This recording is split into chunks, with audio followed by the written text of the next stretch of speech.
Lytic cycle या फिर replication of bacteriophage का क्या मतलब होता है, लिटिक साइकिल क्यों परफॉर्म होता है और कौन सा वायरस इस प्रोसेस के लिए रिस्पॉन्सिबल होता है, लिटिक साइकिल को कितने स्टेप्स में डिवाइड किया गया है और वो कौन कौन से स्टेप्स हैं, what is difference between lytic cycle and lysogenic cycle, that we will going to discuss in our next minute.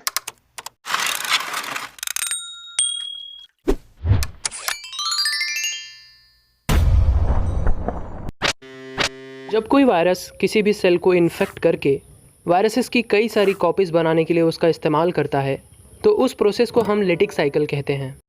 Lytic cycle में लिटिक का मतलब होता है लिसिस, मतलब destruction, replication of bacteriophage carried out in specific host cell. Bacteriophage उसे कहते हैं जो बैक्टीरिया को खा जाता हो, मतलब कि वायरस जो लिटिक साइकिल में इन्वॉल्व होता है। लिटिक साइकिल क्यों परफॉर्म होता है? वायरस सेल के बाहर इनएक्टिव होते हैं, उन्हें रिप्रोडक्शन के लिए एक होस्ट सेल चाहिए क्योंकि वायरस खुद से रेप्लिकेट नहीं कर सकते, तो वायरस होस्ट सेल में रेप्लिकेशन प्रोसेस परफॉर्म करते हैं। जैसे इंटेस्टिनल ट्रैक में बैक्टीरिया इकोलाई को T4 बैक्टीरियोफाज इन्फेक्ट करके रेप्लिकेशन प्रोसेस या लिटिक साइकिल परफॉर्म करते हैं। T4 बैक्टीरियोफाज से लेकर हेपेटाइटिस बी वायरस और HIV जैसे वायरसेस लिटिक साइकिल से हेपेटाइटिस और HIV जैसे डिजीज बनाते हैं। तो आखिर ये लिटिक साइकिल प्रोसेस कैसे होता है, चलिए डिस्कस करें। लिटिक साइकिल को 5 मेजर स्टेप्स में डिवाइड किया गया है। पहला अटैचमेंट, दूसरा पेनिट्रेशन, तीसरा transcription and biosynthesis where synthesis of protein and nucleic acid take place, चौथा maturation where virions assembles and पांचवा लिसिस। अटैचमेंट, वायरस अपने डीएनए को होस्ट सेल में इंजेक्ट करने के लिए खुद को होस्ट सेल की सतह से जोड़ता है। होस्ट सेल को इन्फेक्ट करने के लिए वायरस होस्ट सेल के सरफेस पर मौजूद स्पेसिफिक रिसेप्टर से जुड़कर होस्ट सेल से अटैच होता है। Attachment with the cell electrostatic interaction, pH और सरफेस पर प्रेजेंट आयन की वजह से होता है, इसलिए अलग अलग वायरसेस अलग अलग होस्ट से इंटरैक्ट होते हैं। पेनिट्रेशन, वायरस का होस्ट सेल से कॉन्टैक्ट होने के बाद वायरस अपने टेल फाइबर की मदद से सेल सरफेस के करीब आता है। पूरी तरह अटैचमेंट होने के बाद वायरस सेल मेम्ब्रेन को पेनिट्रेट करके अंदर जाकर अपने डीएनए को होस्ट सेल के अंदर इंजेक्ट करता है।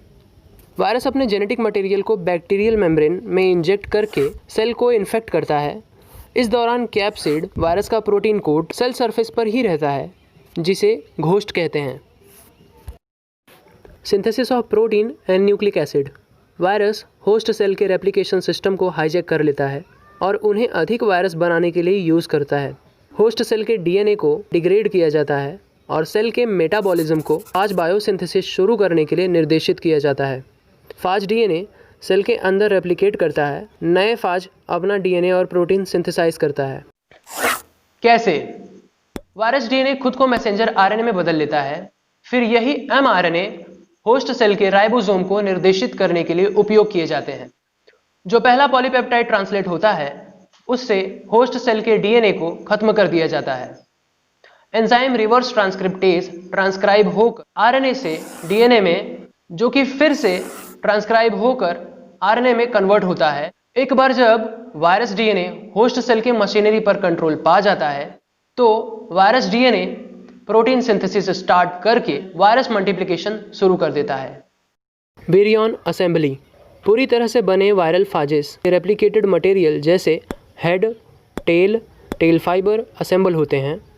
The DNA is packed efficiently with in the head. Head capsid का कंस्ट्रक्शन अलग से किया जाता है, फिर टेल के साथ जुड़ जाता है और ये पूरी प्रक्रिया में लगभग 15 मिनट लग जाता है।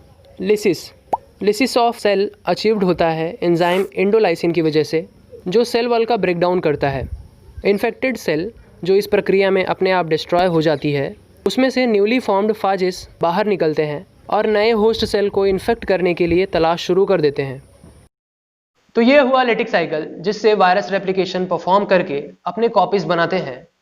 पर क्या होगा अगर वायरस होस्ट सेल के डीएनए में जाए पर सेल के रेप्लिकेशन सिस्टम को कुछ देर के लिए हाईजैक ना कर सके? अगर ऐसा होता है तो वायरस का जेनेटिक मटेरियल होस्ट सेल के जेनेटिक मटेरियल से कंबाइन हो जाता है और बाद में नॉर्मल सेल डिवीजन होने की वजह से वायरल जीन होस्ट सेल में मौजूद हो जाता है। एक टाइम पीरियड के बाद वायरल जीन एक्टिव होकर लिटिक साइकिल स्टार्ट करते हैं, जिसे हम लिसोजेनिक साइकिल कहते हैं। इन वायरल जीन्स का एक्टिवेशन किसी केमिकल के साथ इंटरेक्शन से या फिर इम्बैलेंस डाइट की वजह से भी हो सकता है।